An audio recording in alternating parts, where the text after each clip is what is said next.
Vote দেয়। Vote বিক্রি করা মানে ঈমান বিক্রি করা, কথা বলেন ঠিক কিনা? এটা আপনার কাছে আমানত।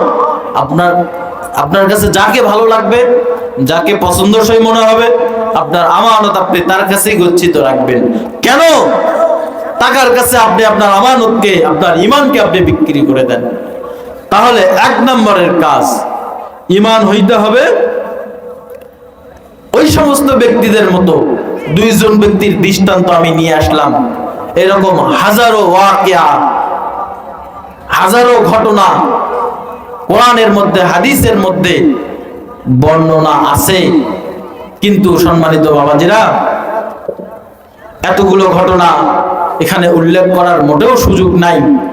তো যে দুইটা দৃষ্টান্ত নিয়ে এসেছি, যে আমরা যদি এরকম পাকাপোক্ত ঈমানের অধিকারী হইতে পারি, তাহলেই কেবলমাত্র আল্লাহ তাআলা আপনাকে আমাকে জান্নাত দেওয়ার ওয়াদা করেছেন। দুই নম্বরে ওয়ামিলুস সলিহাত। ওয়ামিলুস সলিহাতের ব্যাখ্যা অনেক বড়, ওই ব্যাখ্যায় যাব না, শুধু সংক্ষিপ্ত আকারে শুনে রাখেন। নেক আমল কাকে বলে? আচ্ছা, আমরা যে নামাজ পড়ি, নেক আমল কি না? কথা বলতে হবে, নেক আমল না? কোরআন তেলাওয়াত করি, নেক আমল কি না? এরপরে তাসবিহ তাহলিল, জিকির আজগার, দান সাদাকা, হ্যাঁ, হজ কোরবানি, যা কিছু আছে সব কিছুই নেক আমল কিনা? কিন্তু একটা জিনিস মাথায় রাখবেন, শুধু ভালো কাজ করাই নেক আমল না। এখন বলবেন, হুজুর এটা কেমন কথা? বলে, হ্যাঁ এইটাই কথা ভাই। নামাজ, রোজা, হজ, জাকাত, কোরআন তেলাওয়াত, তাসবিহ তাহলিল, এগুলো যেমন নেক আমল, অনুরূপ ভাবে আল্লাহ তাআলা যেগুলোর থেকে নিষেধ করেছেন, সুদ খাওয়া যাবে না, ঘুষ খাওয়া যাবে না, জেনা ব্যভিচার করা যাবে না, অন্যের হক মারা যাবে না, অর্থাৎ আল্লাহ তাআলা যে কাজগুলো থেকে মানুষকে বিরত থাকতে বলেছেন, ওই সমস্ত কাজগুলো থেকে বিরত থাকার নাম আমলে সালেহ। ধরেন এখন গুনাহ করার সুযোগ আসছে, আমি বড় একটা পদে আছি, সরকারি বড় একজন কর্মকর্তা, হ্যাঁ, আমি একটা সাইন করে দিলে একজন ব্যক্তির চাকরি হয়ে যাবে। আমাকে কিছু টাকা দিয়ে বলতেছে, স্যার এখানে কিছু টাকা আছে, আপনি একটা সাইন করে দেন, আপনার জন্য একটু মিষ্টি খাওয়ার ব্যবস্থা আছে, 10 লাখ। আচ্ছা বলেন তো, ওইটা কি আমার জন্য নেওয়া বৈধ হবে? এটা গুনাহের কাজ। এই কাজটা থেকে আমি যদি বেঁচে থাকতে পারি, এইটাকেই বলা হয় আমলে সালেহ। রাস্তা দিয়ে যাইতেছি, বেগানা মহিলা দেখার সুযোগ আছে, যদি ওখানে আমি আমার দৃষ্টিটাকে অবনত করতে পারি, এইটাই আমলে সালেহ। আমলে সালেহ বুঝতে পেরেছেন তো? তাহলে ভালো কাজ করার নাম যেমন আমলে সালেহ, অনুরূপ ভাবে খারাপ কাজ থেকে বিরত থাকার নামও আমলে সালেহ। আল্লাহ তাআলা বলেন, এই দুইটা গুণে গুণান্বিত তোমরা যদি হইতে পারো, আমি আল্লাহ তাআলা তোমাদেরকে জান্নাতের মালিক বানায় দেব। সুবহানাল্লাহ। আরেকটা গুণের কথা বললাম, সেটা হচ্ছে এই দুইটা গুণ থাকার পাশাপাশি আরেকটা গুণ যদি বান্দা যোগ করতে পারে, সেটা হচ্ছে তওবার গুণ। বলেন তো কিসের গুণ? তওবার গুণ। আল্লাহ তাআলা বলছেন, ইল্লা মান তাবা। কেউ যদি নিজের জীবনটাকে তওবার মাধ্যমে সুসজ্জিত করতে পারে, ওয়া আমানা ওয়া আমিলা আমালান সালিহা, নিজের জীবনে তওবা রাখবে, ঈমান রাখবে আর আমলে সালেহ, তিনটা রাখবে, এই তিনটার বিনিময়ে আল্লাহ তাআলা জীবনের গুনাহগুলোকে নেক দ্বারা পরিবর্তন করে দিবেন। সুবহানাল্লাহ। সম্মানিত বাবাজিরা আমার, মরার পরে ক্ষমা পাবো না পাবো এটা পরের মাসালা। মরার পরে ক্ষমা পাওয়া না পাওয়া এটা কখনকার মাসালা, পরের মাসালা। কিন্তু আমার হায়াত যতদিন আছে, দুনিয়াতে আমি যত অন্যায় করেছি, যত পাপ করেছি, সমস্ত পাপের ক্ষমা আমাকে দুনিয়া থেকেই করে নিয়ে যাইতে হবে। যেহেতু কবরে আমার খবর আছে, আল্লাহ তাআলার কাছে দোয়া করতে হবে যে আল্লাহ আমি এই পাপ করেছি, আল্লাহ আমি সেই পাপ করেছি, আল্লাহ তুমি যদি মাফ না করো আমার তো কোনো উপায় থাকবে না। সম্মানিত বাবাজিরা আমার, হাদিসের মধ্যে পাওয়া যায় প্রতিদিন শেষ রাত্রে আল্লাহ তাআলা প্রথম আসমানে চলে আসেন, এসে তার বান্দাদেরকে বলে, হায়রে আছো কি কোন বান্দা যে আমার কাছে রিজিকের জন্য আমার কাছে রিজিক চাইবা আর আমি আল্লাহ তাআলা তার রিজিকের ব্যবস্থা করে দিব। আজকে এমন কোন বান্দা যে অভাবী, আমার কাছে চাইবা আমি আল্লাহ তাআলা তার অভাবকে মোচন করে দিব। আজকে এমন বান্দা যে 10 বছর 20 বছর বিবাহ করেছো, সন্তানের মুখ দেখতে পারো নাই, আমার কাছে চাও আমি আল্লাহ তাআলা তোমার জন্য সন্তানের ফয়সালা করে দিব। আসো কি এমন কোন গুনাহগার যে পাপ করতে করতে, গুনাহে কবিরা সগীরা, জানা অজানা, গোপনে প্রকাশ্যে, দিনে রাতে, বুঝে না বুঝে অনেক গুনাহ করে ফেলেছো। আসো কি এমন কোন বান্দা যে তওবা করবা আর আমি আল্লাহ তাআলা তাদের তওবাগুলোকে কবুল করে জীবনের গুনাহগুলিকে মাফ করে দিব। কিন্তু আল্লাহ তাআলাকে ডাকার মতো ডাকতে হবে, আল্লাহ তাআলার কাছে তওবার মতো তওবা করতে হবে। খলিফাতুল মুসলিমিন হযরত ওমর ফারুক রাদিয়াল্লাহু তাআলা আনহু কোথাও যাবেন সফর করার জন্য, যাইতেছেন এক জায়গায় গিয়ে দেখে একটা যুবক কান্নাকাটি করতেছে, এমন ভাবে বেহাল অবস্থা, কান্নাকাটি করতেছে, গড়াগড়ি করে কান্নাকাটি করে। হযরত ওমর বললেন, ভাই কি সমস্যা তোমার, এইভাবে কাঁদো কেন? বলে, ভাই সমস্যা আমার আছে, কিন্তু তোমার কাছে বলা যাবে না, যেহেতু আল্লাহর হাবিব এখনো হায়াতে আছে, আল্লাহর হাবিব যেহেতু এখন জীবিত আছে, আমি আমার সমস্যার কথা আল্লাহর হাবিবের কাছে গিয়েই বলবো। হযরত ওমর ফারুক যুবককে সঙ্গে করে নিয়ে আল্লাহর হাবিবের দরবারে রওনা করলেন। আল্লাহর হাবিবকে ডাক দিয়ে বললেন, ও আল্লাহর হাবিব, এমন একজন যুবককে আপনার দরবারে নিয়ে এসেছি যাকে আমি সব সময় শুধু কান্না আর কান্না করতে দেখেছি। আল্লাহর হাবিব যুবককে সামনে নিয়ে আসলেন। যুবক, কি হয়েছে তোমার, এইভাবে কাঁদছো কেন? যুবকের কান্না যেন আরো বেড়েই চলেছে। যুবক শুধু কান্না করে কোনো কথা বলে না। আল্লাহর হাবিব বললেন, যুবক রে, কি হয়েছে তোমার, কান্না করো কেন? যুবক ডাক দিয়ে বলে, ইয়া রাসূলুল্লাহ, ইয়া হাবিবাল্লাহ, এমন একটা পাপ, এমন একটা গুনাহ করেছি, আমার মনে হয় আমার আল্লাহ আমারে ক্ষমা করবে না। কি পাপ করেছো তুমি? মনে হয় কাউকে হত্যা করেছো। ইয়া রাসূলুল্লাহ, না, কাউকে হত্যা করি নাই। তাহলে পিতামাতার অবাধ্য হয়েছো? বলে, না, আমি তো পিতামাতার অবাধ্য হই নাই। বলে, তুমি কি পাপ করেছো? রবের সাথে কাউকে শরীক করেছো? বলে, না, আমি শিরকের গুনাহ করি নাই। বলে, তুমি তোমার পাপের বর্ণনা দাও। যেহেতু তুমি কাউকে হত্যাও করো নাই, পিতামাতার অবাধ্য সন্তানও না, আবার রবের সাথে কাউকে শরীকও করো নাই, আমি তো বলতে পারি না তুমি কি পাপ করেছো, কি অন্যায় করেছো। আমাকে তোমার পাপের বিবরণ দাও। যুবকের কান্না আরো বেড়ে চলেছে। ইয়া রাসূলুল্লাহ, ইয়া হাবিবাল্লাহ, আমি আমার পাপের বিবরণ দিতে পারছি না, শুধু এতটুকু আমার মনে আসে, মনে হয় আল্লাহ তাআলা আমাকে মাফ করবে না।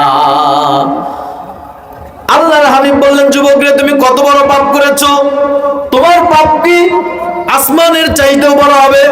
যুবক বলে, হ্যাঁ, আমার মনে হয় আমার পাপটা আসমানের চাইতেও বড় হবে। আল্লাহর হাবিব বললেন, তোমার পাপ কি আল্লাহর আরশের চাইতেও বড় হবে নাকি? যুবক বলে, ইয়া রাসূলুল্লাহ, আমার তো সেইটাই মনে হয়, আমার পাপের পরিধি আল্লাহর আরশের চাইতে বড় হবে। আল্লাহর হাবিব বলেন, তোমার পাপ কি আল্লাহর দয়ার চাইতেও বড় হবে? যুবক বলে, হ্যাঁ, আমার মনে হয় আমার পাপ আল্লাহর দয়ার চাইতেও বড় হবে। আমার তো সেইটাই মনে হয়। রাসূল বললেন, যুবক, তুমি তোমার পাপের বর্ণনা দাও। যুবক এবার বলতে শুরু করলো, ইয়া রাসূলুল্লাহ, ইয়া হাবিবাল্লাহ, আমি একজন গরিব অসহায় মানুষ। ইয়া রাসূলুল্লাহ, কিভাবে আমি আমার জীবিকা নির্বাহ করি জানেননি? বলে, কিভাবে? বলে, এই মদিনার মধ্যে মানুষ যখন ইন্তেকাল করে, তাদেরকে যখন কবরস্থ করা হয়, আমি রাতের বেলায় তাদের কবরগুলোকে খনন করে কাফনের কাপড়গুলো খুলে ধুয়ে পরিষ্কার করে বাজারে গিয়ে বিক্রি করে আমি আমার ফ্যামিলির জীবিকা নির্বাহ করি। ইয়া রাসূলুল্লাহ, আজ থেকে কয়েকদিন পূর্বে মদিনার মধ্যে একজন মহিলা মানুষ, একজন মেয়ে মানুষ সুন্দরী রূপসী ইন্তেকাল করেছে। খবরটা যখন আমার কানে আসলো, রাতের বেলায় চলে গেলাম আমি কবরস্থানে গিয়ে আমি কবরটাকে খনন করে ফেললাম। কবরটাকে খনন করে তার শরীর থেকে সমস্ত কাপড়গুলোকে আমি হাতের মধ্যে পেঁচায় নিলাম, খুলে ফেললাম। ইতিমধ্যে শয়তান আমার অন্তরের মধ্যে ওয়াসওয়াসা দিতে থাকলো, যুবক, হে যুবক, তুমি এমন একটা কবরের মধ্যে নেমেছো যেই যুবতী এই মদিনার মধ্যে সবচেয়ে বেশি সুন্দরী, সবচেয়ে বেশি সৌন্দর্যের অধিকারী সে। যুবক, এখানে তুমি ছাড়া আর ওই মহিলা ছাড়া কেউ নাই। একটা বার তাকায়া দেখো, তুমি তার রূপের ঝলকে মুগ্ধ হয়ে যাবা। ইয়া রাসূলুল্লাহ, হাতের মধ্যে থেকে টস মেরে আমি যখন কবরের মধ্যে মেরেছি, সত্যি সত্যি আমি পাগল হয়ে গিয়েছি। আমি আমার মনের খায়েশাত ওই মহিলার সাথে মিটিয়ে ফেলেছি। কবর থেকে যখন আমি উঠে আসব, কানের মধ্যে একটা আওয়াজ ভেসে আসতে লাগলো, যুবক রে, কোন অন্যায়, কোন অপকর্ম আমার সাথে করলি? শত শত কবরবাসীর সামনে তুই আমাকে অপমান অপদস্থ করলি এবং কাল হাসরের ময়দানে রবের সামনে আমাকে নাপাক করে তোলার ব্যবস্থা করে দিয়ে গেলি। ইয়া রাসূলুল্লাহ, ওই যুবতীর আওয়াজ আমার কানে বারবার ভাসতে থাকে। আমি কাপড়গুলো জায়গা মতো ফেলে দিয়ে বাড়ির মধ্যে চলে আসলাম, কিন্তু আওয়াজটা বারবার আমার কানে আসে, হাই, এ কোন অপরাধ, এ কোন অন্যায় আমি করে ফেললাম, যে অপরাধ অন্যায় কোন জানোয়ারও তো করে না। আল্লাহর হাবিব যুবকের পাপের বর্ণনা শুনে মুখটাকে ঘোরায় ফেললেন। আল্লাহর হাবিব একেবারে রাগান্বিত হয়ে গেলেন। যুবক থেকে যেই মাত্র মুখটাকে ঘোরায় ফেলছেন, যুবক তো সাহাবী, রাসূলের অবস্থা বোঝেন, ভাবছেন, হাইরে, এখন যদি আল্লাহর হাবিব আমার ব্যাপারে কোনো কথা বলতে চান, যদি কোনো কথা বলে ফেলেন, আল্লাহ আমার উপরে নারাজ হয়ে যাবেন। ওখান থেকে দৌড় দিয়ে চলে গেছে। যুবক দৌড় দিয়ে মক্কার সবচেয়ে উঁচু পাহাড়ের উপরে উঠছে। একদিন যায়, 2 দিন যায়, 1 সপ্তাহ, 2 সপ্তাহ, এইভাবে যখন 40 দিন পূরণ হয়ে গেছে, হযরতে জিবরাইল আমিন আল্লাহর হাবিবের কাছে ওহী নিয়ে আসলেন। ইয়া রাসূলুল্লাহ, আল্লাহ তাআলা আপনাকে 3টা প্রশ্ন করেছেন। 1 নম্বরের প্রশ্ন, এই আসমান জমিনকে কে সৃষ্টি করছেন? আপনি নাকি আল্লাহ? আল্লাহর হাবিব বলেন, আশ্চর্য প্রশ্ন, আসমান জমিন তো আমার আল্লাহ তাআলাই বানাইছেন। 2 নম্বরের প্রশ্ন, আপনাকে কে খাওয়ান? আল্লাহর হাবিব বলেন, আমাকে তো আমার আল্লাহই খাওয়ান। দুনিয়াতে যত মাখলুক আছে সমস্ত মাখলুক গুলোকে আল্লাহ তাআলাই খাওয়ান। 3 নম্বর প্রশ্ন, দুনিয়াতে যত অপরাধী আছে, যত পাপিষ্ট আছে, সমস্ত অপরাধীকে, সমস্ত পাপীকে কে ক্ষমা করেন? কে ক্ষমা করেন একটু বলবেন? আল্লাহর হাবিব বলেন, দুনিয়াতে যত পাপাচার আছে, যত পাপী আছে, যত জুলুমবাজ আছে, সমস্ত পাপীদের অন্যায় আমার আল্লাহ ক্ষমা করেন। ইয়া রাসূলুল্লাহ, আপনার কি মনে পড়ে আজ থেকে 40 দিন পূর্বে আপনার কাছে একজন যুবক এসেছিল, সে তার পাপের বর্ণনা আপনার কাছে দিয়েছে, কিন্তু আপনি তার কোনো সমাধান দেন নাই। ওই যুবকের অবস্থা সম্পর্কে কি আপনার ধারণা আছে? যুবকটা এখন কোথায়? আল্লাহর হাবিব বললেন, না, আমি তো জানি না। ইয়া রাসূলুল্লাহ, ইয়া হাবিবাল্লাহ, মক্কার সবচেয়ে উঁচু পাহাড়ের উপরে সে গিয়ে এই 40 দিন যাবত এমন ভাবে তওবা করেছে, ইস্তেগফার করেছে, শুধু কাঁদছে আর কাঁদছে, কাঁদতে কাঁদতে চোখের পানিগুলোকে শুকায় ফেলছে। চোখ থেকে আর পানি আসে না, শুধু রক্ত আসে। এই 40 দিন যাবত খাওয়া দাওয়া নাই, শরীরটা শুকিয়ে একেবারে কঙ্কালের মতো হয়ে গেছে, শুধু কান্না করে আর বলে, মালিক, আয় আল্লাহ, তওবা করার জন্য একেবারে মক্কার সবচেয়ে উঁচু পাহাড়ের উপরে আসছে, এর চাইতে উঁচু পাহাড় যদি থাকতো সেখানে যাইতাম আমি আমার পাপের ক্ষমা নেওয়ার জন্য। আল্লাহ তুমি যদি আমারে মাফ না করো, মরার পরে জাহান্নাম ছাড়া কোনো উপায় থাকবে না। আল্লাহ ইয়া রাসূলুল্লাহ, ওই যুবক এমন ভাবে তওবা করেছে, জলদি করে আপনি তাকে সুসংবাদ দেন ওই পাপীর গুনাহ আল্লাহ তাআলা ক্ষমা করে দিয়েছেন। সুবহানাল্লাহ। আমার বাবাজিরা, দুনিয়া থেকে আপনি আমি সকলেই যাব কি যাব না? কথা বলেন, সকলেই যাব কি যাব না? আল্লাহ তাআলা বলছেন, আফা হাসিবতুম আন্নামা খলাকনাকুম আবাসা ওয়া আন্নাকুম ইলাইনা লা তুরজাউন। বান্দা, তোমরা কি এইটা ভাইবে বসে আছো আমি আল্লাহ তাআলা তোমাদেরকে দুনিয়াতে অনর্থক পাঠাইছি? না বান্দা, না, এইটা কখনোই ভাইবো না। ওয়া খালাকতুল জিন্না ওয়াল ইনসা ইল্লা লিয়াবুদুন। তোমাদেরকে বানাইছি, তোমাদেরকে দুনিয়াতে পাঠাইছি কেবল মাত্র আমার গোলামি ইবাদত করার জন্য। ওয়া আন্নাকুম ইলাইনা লা তুরজাউন। বান্দা, এটা কি ভাবছো দুনিয়া থেকে আমার কাছে তোমরা ফিরে আসবে না? না বান্দা, না, ওইটাও ভাবার কোনো সুযোগ নাই। দুনিয়াতে যারা গেছে প্রত্যেকটা মানুষকে আমার কাছে ফিরে আসতে হবে।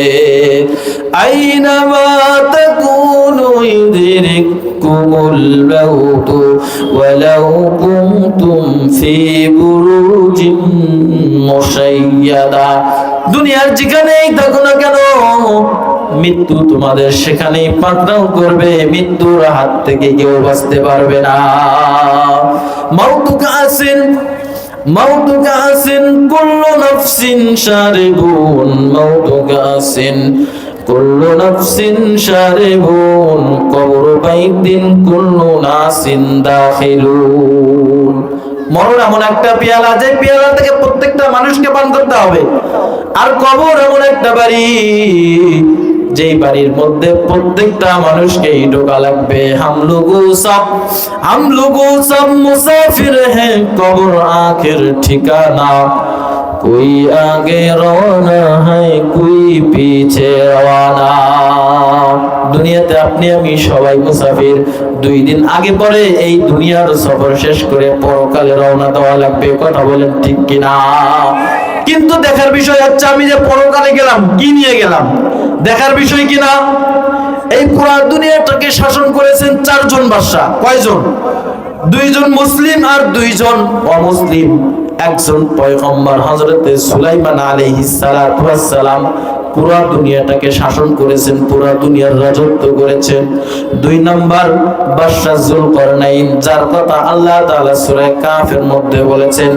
এই বাদশা যুলকারনাইনকে বলা হয় বাদশা সেকেন্দার বা ইস্কেন্দার। বর্তমান বাইতুল মাকদিস থেকে 9 কিলোমিটার উত্তরে আলেকজান্ডার একটা জায়গার নাম। এই আলেকজান্ডারের মধ্যে বাদশা যুলকারনাইনের কবর সেখানে আছে, যাকে বাদশা সেকেন্দার বলা হয়। প্রায় 48 হাত লম্বা, অনেক সুঠাম দেহের অধিকারী, অনেক লম্বা চওড়া মানুষ ছিলেন। এই বাদশা সেকেন্দার যখন দুনিয়া থেকে বিদায় নিয়ে চলে গেল, শহরের অলিতে গলিতে তার লাশটাকে এমন ভাবে ঘোরানো হলো যে কফিন থেকে তার হাতগুলোকে এইভাবে একেবারে ছেড়ে দেওয়া হয়েছে। শহরের মানুষরা বলে, হাইরে তাকায় দেখো আমাদের বাদশার কীর্তিটা, তাকায় দেখো, সারা জীবন আমাদের থেকে ট্যাক্স আদায় করেছে, কর আদায় করেছে, আজকে দুনিয়াতে নাই, দুনিয়া থেকে যায়, কিন্তু হাতগুলোকে বের করে দিয়ে আমাদের থেকে কেমন জানি ট্যাক্স আর কর চায়।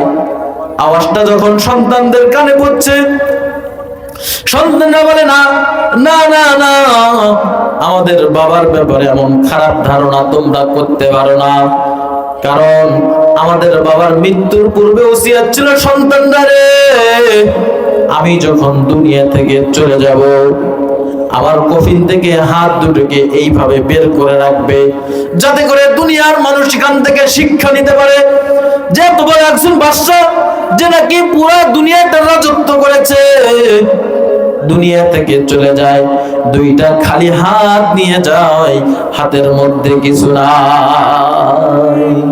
এই শিক্ষা দেওয়ার জন্য আমাদের বাবার আমরা এমন অবস্থা করেছি। এই জন্য ভাই আপনি আমি সবাই দুনিয়া থেকে চলে যাব। আপনি কি ভেবেছেন আপনি দুনিয়া থেকে যাওয়ার পরে আপনার সন্তানরা আপনার জন্য দান সদকা করবে? না পাগল না, নিজের ভবিষ্যৎ নিজেকেই গড়াইতে হবে। আমি এমনও সন্তান দেখেছি বাপ ছেলের জন্য বিঘায় বিঘায় ধন সম্পদ রেখে গিয়েছে, টাউনের মধ্যে লক্ষ লক্ষ টাকা তার জন্য জমা করে গিয়েছে, ব্যবসা রেখে গিয়েছে। আমি লক্ষ্য করে দেখেছি মাহফিলের জন্য যখন তার কাছে টাকা নেওয়ার জন্য যাওয়া হয়, একটা মাহফিলেও 10টা টাকা দেয় না। আরে শয়তান, তোর বাবা তোর জন্য রেখে গিয়েছে, আজকে তোর বাবা কবরে, কমপক্ষে 10টা টাকা দিয়ে তুই তো তোর বাবাকে একটু সহযোগিতা করতে পারিস। তোর কি মনে পড়ে না তোর বাবার কথা? হায়রে আমি কোথায় ছিলাম, আমার বাবা কি পরিমাণে কষ্ট আমার জন্য করেছে। আজকে আমার মা কবরে, আমার বাবার কবরে, আমি আমার মা বাবাকে 10টা টাকা, মা বাবার জন্য 10টা টাকা দিয়ে কেন মা বাবার সহযোগিতা করতে পারি না? এই জন্য আমার সন্তান আমার জন্য খরচ করবে, আমাকে দিবে, এই মাসালা পরে, এই মাসালা পরে আসবে। জি সম্মানিত বাবাজিরা আমার, এই জন্য নিজের ভবিষ্যৎ নিজেকেই গড়াইতে হবে, নিজের ভবিষ্যৎ নিজেকেই। অস্ট্রেলিয়ার একজন যুবক নাম হচ্ছে আলী বানাত, কোটি কোটি সম্পদের মালিক। এই আলী বানাত একদিন চা খাইতেছে, জিহ্বার মধ্যে ফসকা পড়ে গেছে। ফসকা তো এমনিতেই ভালো হয়ে যায়, কিছুদিন গেছে না ভালো হয় না, ডাক্তারের কাছে গেছে, চিকিৎসা করে না, জিহ্বার ফসকা ভালো হয় না। কয়েক মাস পরে আরো যখন বড় ডাক্তারের কাছে গেছে, বড় ডাক্তার তাকে বলে, আলী বানাত রে, জিহ্বার মধ্যে তোমার ফসকা ক্যান্সারের আকৃতিতে ধারণ করেছে, তোমার এই ফসকা তো ক্যান্সারের মধ্যে ঢুকে গিয়েছে। আলী বানাত বলে, আমার টাকা পয়সার অভাব নাই, যত টাকা লাগে, যত পয়সা লাগে, আমি সমস্ত টাকা পয়সা তোমাদেরকে দেব, আমার ক্যান্সারের চিকিৎসা তোমরা করো। ডাক্তাররা ডাক দিয়ে বলে, আলী বানাত, ক্যান্সারের 4টা স্তর থাকে, তোমারটা 3 নম্বর স্তরে পৌঁছে গিয়েছে, কিছুদিনের মধ্যে 4 নম্বর স্তরে ঢুকবে। হ্যাঁ আলী বানাত, দুনিয়ার সমস্ত টাকা পয়সা, দুনিয়ার সমস্ত সম্পত্তি বিক্রি করে তুমি আমাদেরকে টাকা দিতে পারো, কিন্তু তোমার এই রোগের আরোগ্য কিছুতেই সম্ভব না। ডাক্তাররা তাকে মাত্র 3টা মাস সময় দিয়েছিল। কয় মাস? আলী বানাত, 3 মাস তুমি কেবলমাত্র বাঁচবা, 3 মাস পরে তুমি আর দুনিয়াতে থাকবা না। আলী বানাত হাউমাউ করে কান্দে, হাইরে এত টাকা পয়সা আমার, যেই টাকা পয়সা আমাকে দুনিয়াতেই একটা সাধারণ রোগ ক্যান্সার থেকে বাঁচাইতে পারলো না, এই টাকা পয়সা কিভাবে আখিরাতে আমাকে আল্লাহর আযাব থেকে বাঁচাবে? না না না, যে জিনিস আমাকে দুনিয়াতেই বাঁচাইতে পারে না, ওই জিনিসকে আমি আমার কাছে রাখবো না। আলী বানাত সমস্ত টাকা পয়সা গুলোকে ফকির মিসকিনের মধ্যে, মসজিদ মাদ্রাসার মধ্যে, এতিম মিসকিনের মধ্যে সব বন্টন করে দিতে থাকলেন। আলী বানাত এখনো আপনারা ইউটিউবের মধ্যে সার্চ দিলে পাবেন, ডাক্তাররা তাকে 3 মাস সময় দিয়েছিল, কিন্তু সমস্ত টাকা পয়সা আল্লাহর রাস্তায় দান করেছে। আল্লাহর হাবিব বলেন, আল্লাহর কোন বান্দা বান্দি যদি তাদের টাকা পয়সা আমার রাস্তায় দান করে, আল্লাহ রাব্বুল আলামিন তাদের হায়াতকে বাড়িয়ে দেন। আলী বানার সমস্ত টাকা পয়সা দান করার পর, ডাক্তারদের দেওয়া 3 মাস অতিক্রম করছে, 1 বছর পার করে, 2 বছর পার করে, পুরা 30টা মাস আল্লাহর দুনিয়াতে বেঁচে ছিলেন। এই জন্য বাবা, as-সাদাকাতু তারুদ্দুল বালা, সাদাকা করলে বিপদ আপদ দূর হয়, সাদাকা করলে বালা মুসিবত দূর হয়ে যায়। আল্লাহর আরেক বান্দি হাসানে বাসরী রাহিমাহুমুল্লাহ ওনার দরবারে চলে গেছে, ও জামানার ওলি হাসানে বাসরী, ও জামানার ওলি হাসানে বাসরী, আমার একমাত্র কন্যা যাকে ছাড়া আমি ঘুমাইতে পারি না, কিছুদিন পূর্বে আমার মেয়েটা দুনিয়া থেকে চলে গেছে, আমি আমার মেয়ের অবস্থা সম্পর্কে একটু অবগত হইতে চাই, আমার মেয়ে কেমন আছে সেটা আমি কিভাবে জানবো? হাসানে বসরি তাকে আমল শিখিয়ে দিল। মা, একজন মানুষ কবরে কিভাবে আছে, দুনিয়াতে এমন কোন নির্ধারিত আমল নাই যে আমলটা করলে মৃত ব্যক্তির অবস্থা সম্পর্কে জানা যাবে। মা, এরকম নির্ধারিত কোনো আমল নাই। তবে তুমি যেহেতু বারবার পিরাপিরা করতেছো, তোমাকে আমি একটা আমল শিক্ষা দেই। এশারের সালাতের পর 4 রাকাত নামাজ পড়বা, প্রত্যেক রাকাতে আলাম নাশরাহ সূরা মিলাবা। 4 রাকাতের পরে তুমি যখন ঘুমের ঘরে যাবা, দরুদ শরীফ পড়তে পড়তে তুমি ঘুমায়া যাবা। আল্লাহর বান্দি রাত্রে বেলা হাসান বসরির কথা মতো আমল করে দরুদ শরীফ পড়তে পড়তে ঘুমায় গেছে। ঘুমের ঘরে স্বপ্ন দেখে তার মেয়েটা জাহান্নামের আগুনে দাউ দাউ করে জ্বলতেছে। সকালবেলা ঘুম থেকে উঠে আবার দৌড় মারছে হাসান বসরির কাছে। ও হাসান বসরি, আমার একমাত্র মেয়ে, যাকে আমি খুব মহব্বত করি, ভালোবাসি, আমার মেয়েটা তো আগুনের মধ্যে দাউ দাউ করে জ্বলে। এমন কোন আমল আমাকে শিক্ষা দাও না যে আমল করলে আমার মা জাহান্নাম থেকে বেঁচে যায়।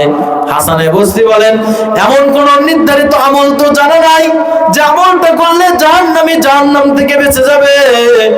তবে হাদিসের মধ্যে পাওয়া যায়, কেউ যদি বেশি বেশি করে দান সদকা করে, ওই দান সদকা তাকে জাহান্নামের আগুন থেকে বাঁচাইয়া দিবে। মা, তোমার যদি সামর্থ্য থাকে তুমি তোমার মেয়ের জন্য দান করতে পারো। তোমার মেয়ের জন্য দান করলে আল্লাহ তাআলা তোমার মেয়েকে জাহান্নামের আগুন থেকে বাঁচাইয়া দিবে। এই এলাকার মুসলমানদেরকে এই জন্য বলবো, আপনি যদি 10 লক্ষ টাকা নিয়ে ব্যাংকে যান, ব্যাংকে রেখে আপনি যদি চলে আসেন, রাস্তার মধ্যে আপনি যদি মরে যান, তাহলে ওই 10 লক্ষ টাকার মালিক কে আর আপনি থেকে যাবেন? না না না, আপনার বংশধর ওই 10 লক্ষ টাকা ভোগ করবে। কিন্তু রাস্তার মধ্যে একজন ফকিরকে যদি আপনি 10টা টাকা দান করেন, ওই টাকার ভাগ কি আত্মীয় স্বজন পাবে? ওই টাকার ভাগ কিন্তু আত্মীয় স্বজন পাবে না। মরার পরে ওই টাকার সব আপনার আমলনামায় পৌঁছবে। এই জন্য আপনাদের কাছে আমি এই মসজিদের জন্য 2টা হাত পাতাবো, আপনার আমার আখিরাতের জন্য আমি দান করব। আখিরাতে আল্লাহ তাআলা আমাকে জাযায়ে খায়ের দিবেন। আমি মসজিদের জন্য দেব, আল্লাহ তাআলা আমার মায়ের কবরের আযাব মাফ করবেন, আমার বাবার কবরের আযাবকে মাফ করে দিবেন। এইরকম কোন সন্তান আছেন নাকি যে আমার হাতে 2000, 3000, 5000 টাকা দিয়ে বলবে